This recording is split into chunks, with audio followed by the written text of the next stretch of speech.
כנופיה מסוימת, חבורה מסוימת, לומדת שיש לה דרך לייצר כסף בצורה לא חוקית.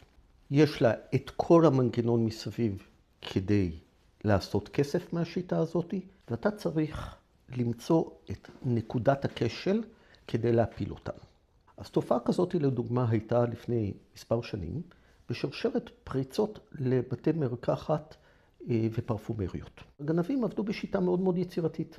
הם נכנסו עם רכב בתוך חלון הראווה של החנות, בדקה-שתיים רוקנו לתוך ארגזים את מדפי הבשמים ועזבו את המקום. זו תופעה שחזרה על עצמה בקנה מידה יומיומי כמעט, כל פעם במקום אחר. המשטרה די הייתה חסרת אונים מהעניין. כל גניבה כזאת שבשמים זה המון כסף. תחשבו, בקבוק בושם קטן עולה 300, 400, 500 שקל, ולוקחים כמות כזאת של ארגזים. כאן חיפשנו את נקודת התורפה של הגנבים.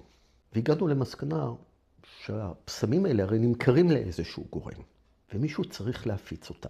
תחום הבשמים הוא תחום מאוד מאוד ייחודי, יש בו 3-4 שחקנים עיקריים, ולכן פנינו אליהם, ניסינו לברר מי עוד מוכר סחורה כמו שלהם במחירים לא הגיוניים.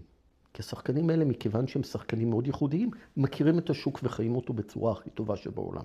פנינו לשלושת היבואנים הגדולים, ושלושתם הצביעו על בית עסק בבת ים, שמוכר סחורה בכמויות ובמחירים שהם לא הגיוניים.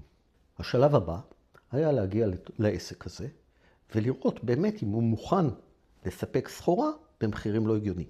באנו אליו בסיפור כיסוי של רוצים לפתוח פרפומריה, ושם הסבירו לנו שכל מה שאנחנו צריכים זה לקחת כקאבר, ככיסוי, ליין מוצרים מאחת משלושת החברות הגדולות, והם כבר יספקו לנו את כל שאר המוצרים במחירים שהם הרבה מתחת למחירים של היבואנים. זה הספיק בשביל המשטרה להוציא צו חיפוש. נמצאה שם הסחורה גנובה, ובאותו רגע הפסיק גל הפריצות לפרפומריות ובתי מרקחת.